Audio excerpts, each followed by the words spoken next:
Hello friends, welcome to my YouTube channel. तो guys, आज की मैं इस वीडियो में आपको बताने वाला हूँ उत्तर प्रदेश में एलटी ग्रेड और यूपी टीजीटी की जो वैकेंसी आने वाली है ना। तो इसके लिए आप लोगों के पास एलिजिबिलिटी क्या होनी चाहिए, क्योंकि ये जो वैकेंसी है ये लगभग 20 सब्जेक्ट से वैकेंसी निकलती हैं, है ना।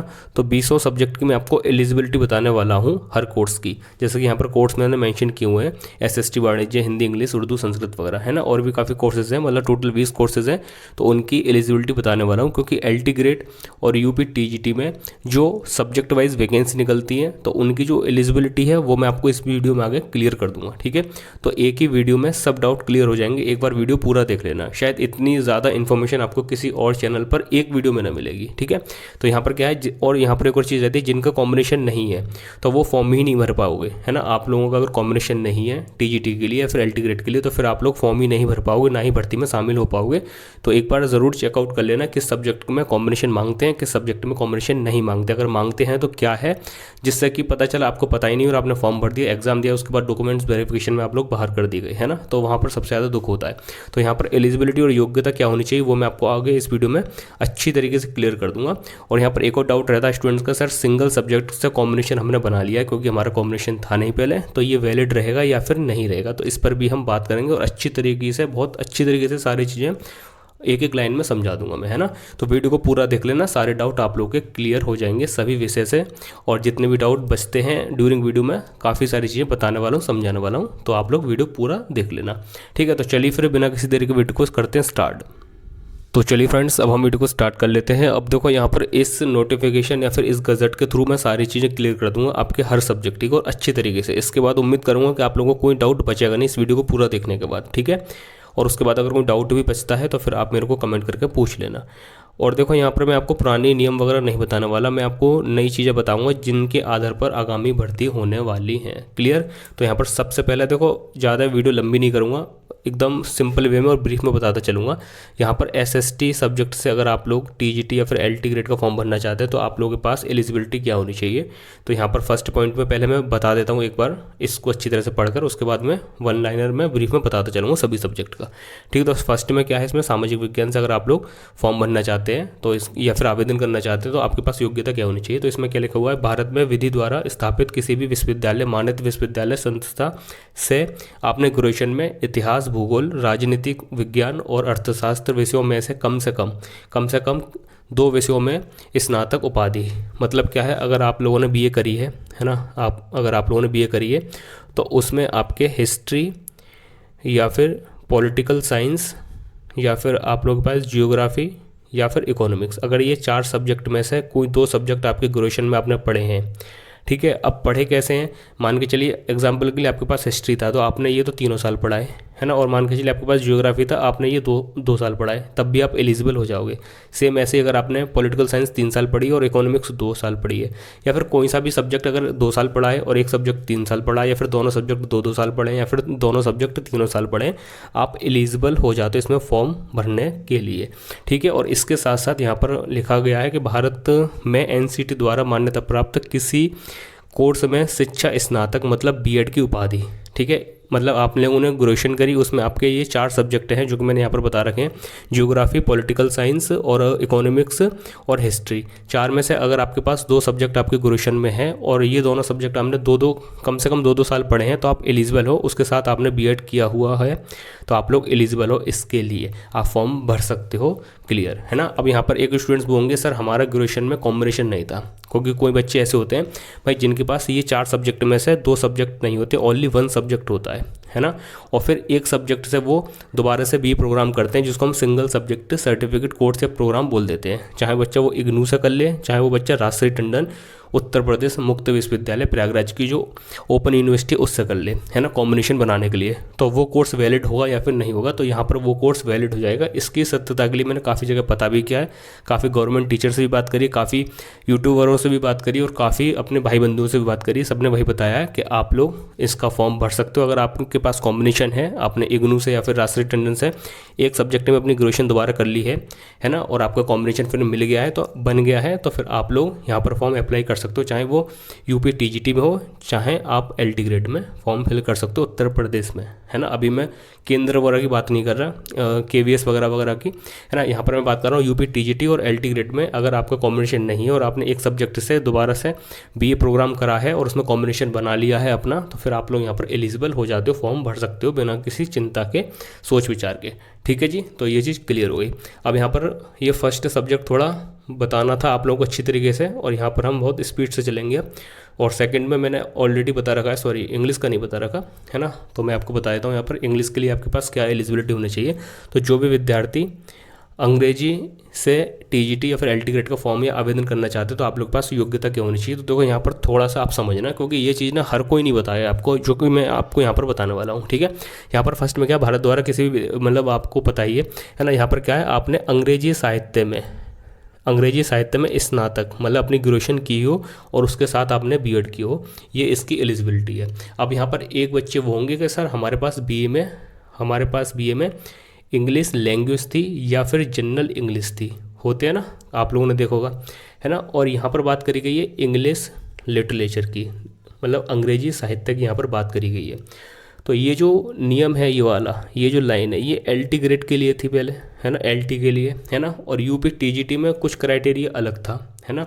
यूपी टीजीटी में पहले जब 2022 में जो वैकेंसी निकली है 2022 में, तो उसमें यहाँ पर क्या चीज़ मेंशन थी, उसमें ये था फर्स्ट पॉइंट में कि जिन भी स्टूडेंट्स ने ग्रेजुएशन में मतलब 2 साल अगर अपनी इंग्लिश लिटरेचर अगर पढ़ी है, अंग्रेजी साहित्य पढ़ा है, तो वो एलिजिबल हो जाता था।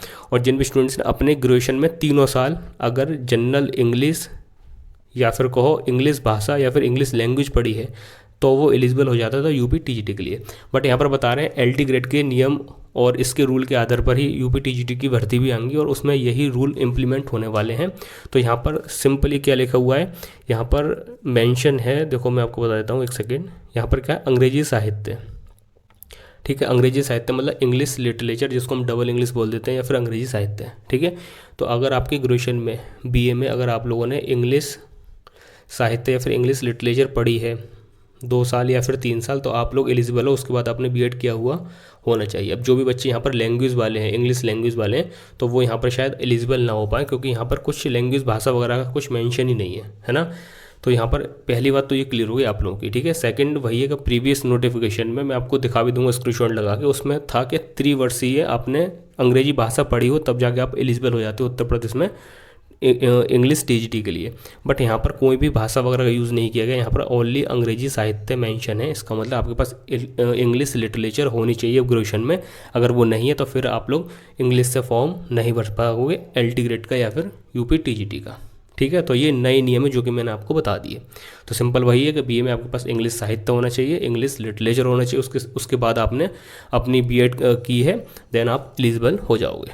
ठीक है, अब यहाँ पर थर्ड देखिए, थर्ड में क्या है, अब थर्ड में आप लोगों का गणित। तो जो भी स्टूडेंट्स गणित से देना चाहते हैं, तो यहाँ पर क्या है कि आपने अपनी ग्रेजुएशन में, ठीक है, गणित सब्जेक्ट अगर आप पढ़ा है, आपने मैथ पढ़ा है, चाहे वो 2 साल पढ़ा हो चाहे वो 3 साल पढ़ा हो, अपने ग्रेजुएशन में आप लोग एलिजिबल हैं। उसके बाद आपने अपनी बीएड कोर्स कंप्लीट कर लिया हो, देन आप एलिजिबल हैं। अपीयरिंग वगैरह का काम नहीं होता है यहाँ पर, आपने कंप्लीट किया है देन आप एलिजिबल है। ठीक है, बीएससी की है आपने, बीएससी की है, उसमें 3 सब्जेक्ट होते हैं, 3 से 4, अगर आपने उसमें से 2 साल या फिर 3 साल मैथ पढ़ा है, तो आप लोग यहाँ पर मैथ के टीचर बनने के लिए एलिजिबल हैं। ठीक है, और यहाँ पर बात करते हैं अगले पॉइंट की। तो अगला देख लीजिए, यहाँ पर अगला है आप लोगों को विज्ञान का। तो विज्ञान में क्या है, अगर आपको एलटी ग्रेड या फिर यूपी टीजीटी में साइंस का टीचर बनना है, तो आपके पास आपके बीएससी में या फिर ग्रेजुएशन में वो भौतिक विज्ञान और रासायनिक विज्ञान मतलब फिजिक्स और केमिस्ट्री होना चाहिए। उसके बाद आपने बीएड की हो तो आप लोग एलिजिबल हो जाते हो, है ना। अब यहाँ पर भी ऐसा होता है कि काफ़ी स्टूडेंट्स के पास ना पीसीबी होती है, उनके पास केमिस्ट्री नहीं होती और वो साइंस से टीचर बनना चाहते हैं, तो वो सिंगल सब्जेक्ट से कॉम्बिनेशन प्रोग्राम कर लेते हैं, तो वो भी यहाँ पर चल जाएगा, कोई दिक्कत वाली बात नहीं है। अगर आप लोगों ने वो प्रोग्राम कर लिया है और आप साइंस से टीजीटी या एलटी ग्रेड देना चाहते हैं, तो अभी यहाँ पर वो कॉम्बिनेशन वाला चल जाएगा।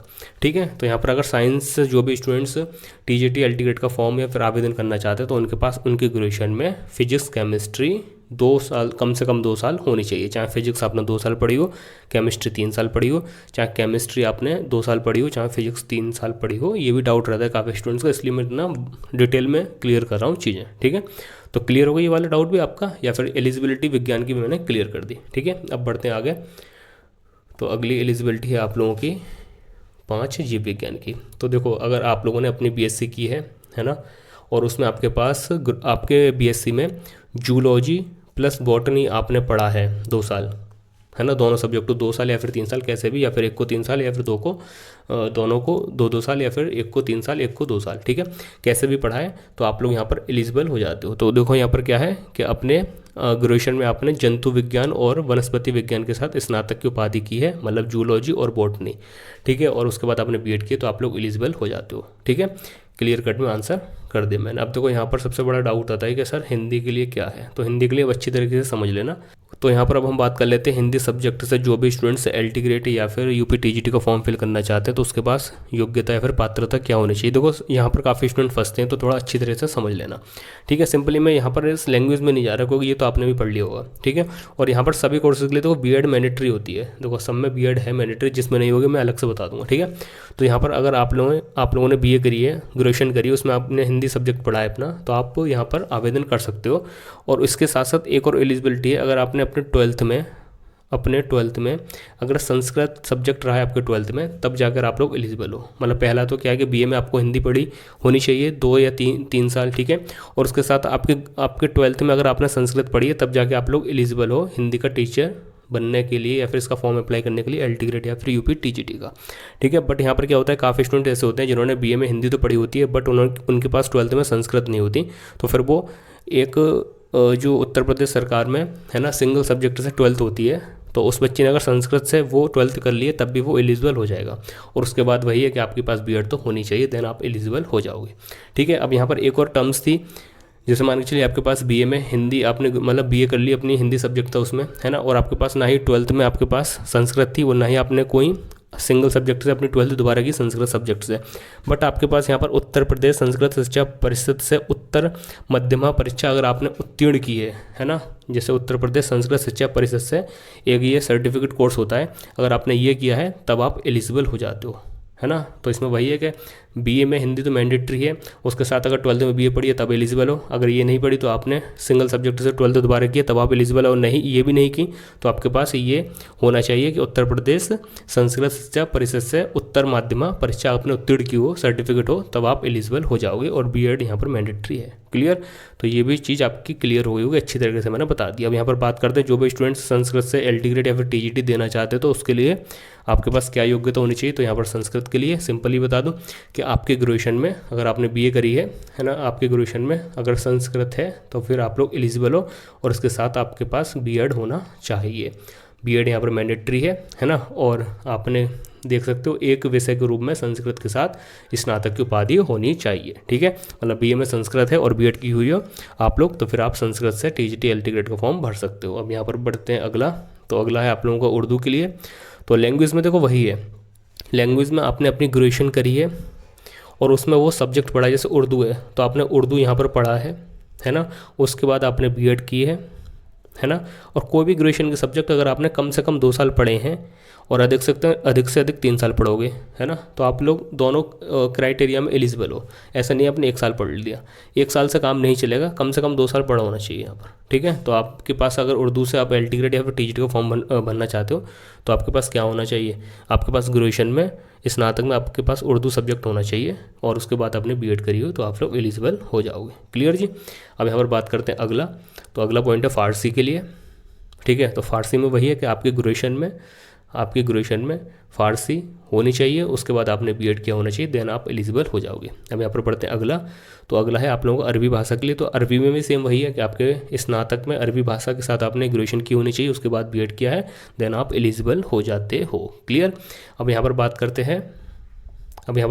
हैं आप लोगों की इतनी सारी लैंग्वेजेज हैं ये, जैसे कि आप देख सकते हो पाली, गुजराती, पंजाबी, बंगला, ठीक है, और मराठी, असमिया, है ना, ये सारी लैंग्वेजेज हैं। तो इसमें सिंपल वही है कि आपने अपने स्नातक में ग्रेजुएशन में अपने ग्रेजुएशन में अगर इनमें से एक लैंग्वेज पढ़ी है, उसके साथ आपने बीएड किया हुआ है, देन आप लोग एलिजिबल हो जाते हो। एग्जाम्पल के लिए मान के चलिए आपने अपनी ग्रेजुएशन में, आपकी ग्रेजुएशन में तमिल लैंग्वेज थी, है ना, उसके बाद आपने बीएड किया, देन आप लोग एलिजिबल हो जाते हो। मान के चलिए आपके पास ग्रेजुएशन में अगर मराठी लैंग्वेज है तो फिर आप लोग इसके लिए एलिजिबल हो जाओगे।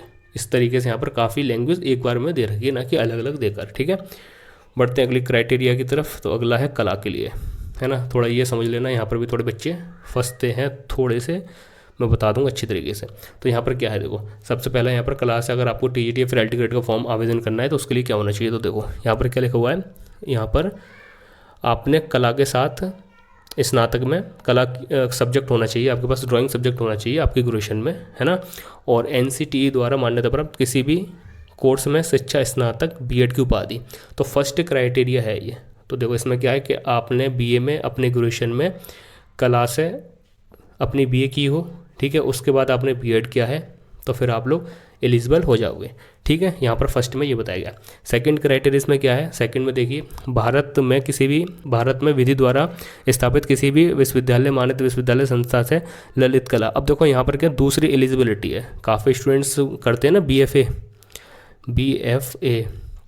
तो देखो यहाँ पर ये बच्चे भी एलिजिबल हैं जिन भी स्टूडेंट्स ने ग्रेजुएशन के तौर पर बीएफए किया है ना, बीएफए ललित कला इसको हिंदी में बोल देते हैं, स्नातक एवं भारत के किसी भी विश्वविद्यालय से जो कि एनसीटी द्वारा मतलब वो अप्रूव्ड हो संस्था, है ना, तो उसमें यहाँ पर बीएड किया हो तो यहाँ पर वेटेज मिल जाएगा उसको। देखो सिंपल इसमें क्या है, देखो मैं थोड़ा और डिटेल में बताता हूँ। सेकंड में क्या, अगर आपने बीएफए किया है खाली, आपके पास बीएफए की डिग्री है ग्रेजुएशन में, तो आप डायरेक्टली यहाँ पर एलिजिबल हो उत्तर प्रदेश एलटी ग्रेड और कला सब्जेक्ट के लिए, मतलब इसके लिए आवेदन करने के लिए। ठीक है, अगर बीएफए के साथ आपने बीएड भी कर लिया है, बीएफए के साथ आपने बीएड भी कर लिया, तो यहाँ पर आपको अधिगामी अर्हता के रूप में वेटेज मिलेगा। मतलब वेटेज से ये, अगर दो स्टूडेंट्स हैं जिन्होंने बीएफए से आवेदन किया है ना, एक ए है और एक बी है ना, और ए के पास ओनली बीएफए कोर्स है और सेकंड के पास बीएफए प्लस बीएड है, और दोनों बच्चों के नंबर सेम है, तो यहाँ पर इस बच्चे को वरीयता ज़्यादा दी जाएगी क्योंकि इसके पास बीएड भी है और इसके पास बीएड नहीं है, तो इसको हटा दिया जाएगा।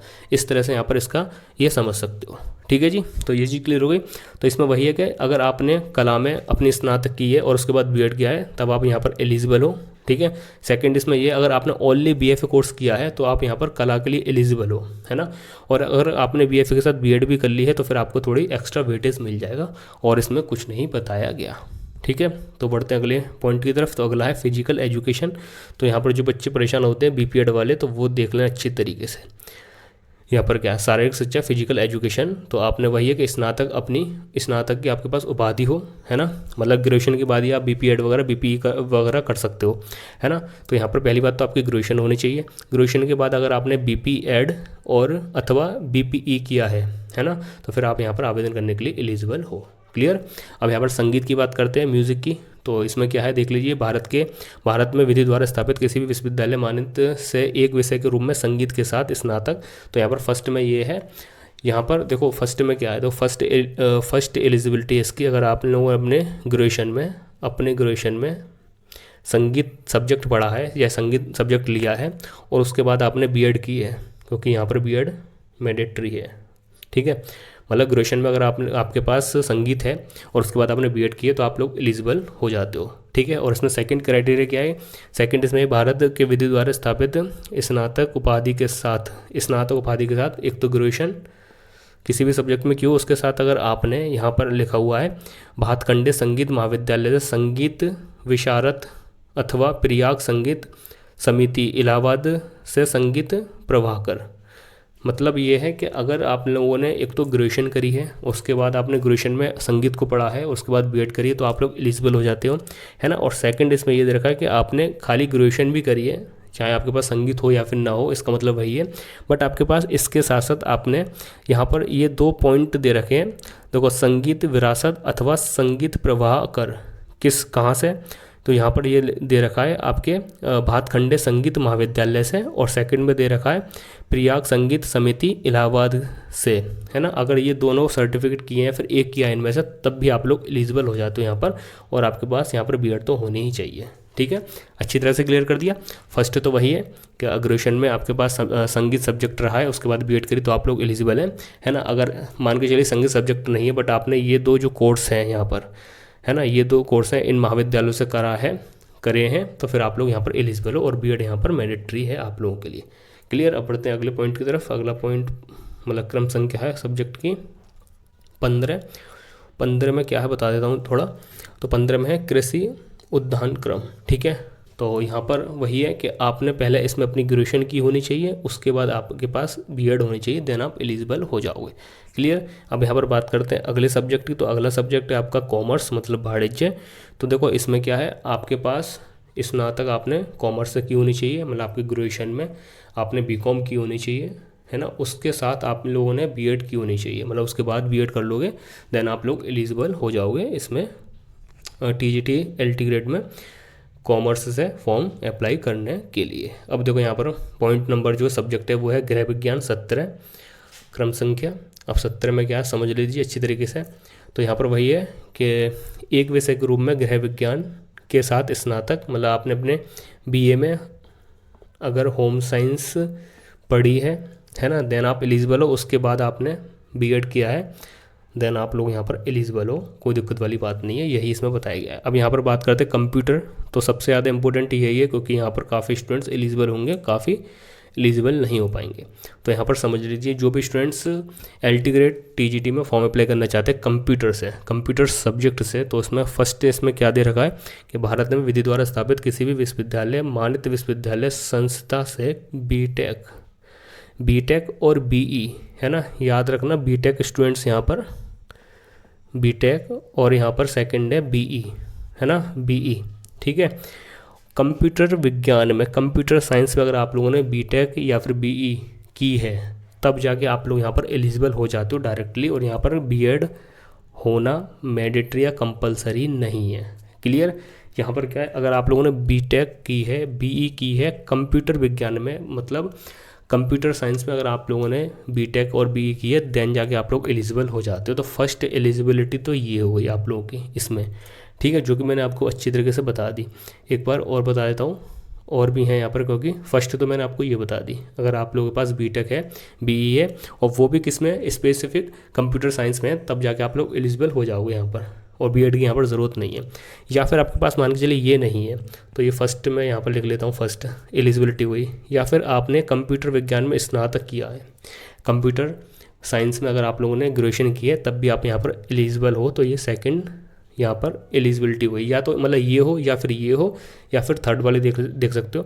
अब यहाँ पर कंप्यूटर एप्लीकेशन में स्नातक, है ना, तो यहाँ पर क्या है बीसीए वाले स्टूडेंट्स यहाँ पर फॉर्म भर सकते हैं विदाउट बीएड, खाली आपके पास बीसीए होना चाहिए। यहाँ पर वही तो है कंप्यूटर एप्लीकेशन में स्नातक, है ना, बैचलर ऑफ कंप्यूटर एप्लीकेशन जो है ना। तो मतलब या तो आपके पास ये एलिजिबिलिटी तब आप डायरेक्ट फॉर्म भर सकते हो, या फिर आपके पास ये वाली एलिजिबिलिटी तब आप डायरेक्ट फॉर्म भर सकते हो, या फिर आपके पास ये एलिजिबिलिटी देन आप डायरेक्टली फॉर्म भर सकते हो। ठीक है, अब यहाँ पर एक और एलिजिबिलिटी है चौथे नंबर पर, तो ये है NIELIT, ठीक है, से ए स्तरीय कोर्स के साथ स्नातक की उपाधि, है ना। तो ये एक कोर्स वगैरह है, सर्टिफिकेट है, अगर आपने ये किया हुआ है, और ए स्तरीय कोर्स है मतलब ए लेवल का, तो आपने अगर ये किया हुआ है देन तब भी आप एलिजिबल हो। तो यहाँ पर 1 2 3 4 एलिजिबिलिटी है कंप्यूटर का टीचर बनने के लिए उत्तर प्रदेश में एलटी ग्रेड या फिर यूपी टीजीटी में अगर फॉर्म भरना चाहते हो, तो आपके पास 4 में से एक एलिजिबिलिटी है, तो आप यहाँ पर फॉर्म फिल कर सकते हो। मैंने अच्छी तरह से बता दिया, और बीएड यहाँ पर चाहिए नहीं कंप्यूटर टीचर के लिए। ठीक है, तो ये चीज़ भी क्लियर हुई होगी आप लोगों की। अब यहाँ पर क्रम संख्या बात करते हैं 19 की, तो 19 भी देख लीजिए क्या है, मानव विज्ञान। तो मानव विज्ञान है, तो इसमें वही है कि आपने मानव विज्ञान में स्नातक की उपाधि ली हो, उसके बाद आपने बीएड की हो, देन आप एलिजिबल हो जाओगे ह्यूमन साइंस है आवेदन करने के लिए। ठीक है, और यहाँ पर 20वां पॉइंट है आप लोगों का सिलाई, है ना। तो यहाँ पर वही है कि आपने फैशन डिज़ाइनिंग में स्नातक की उपाधि ली है ना, आपने ग्रेजुएशन फैशन डिज़ाइनिंग में की है, उसके बाद आपने बीएड किया है, देन आप लोग एलिजिबल हो जाओगे। ठीक है, और यहाँ पर इससे अगला, तो अगला यहाँ पर कुछ नहीं है।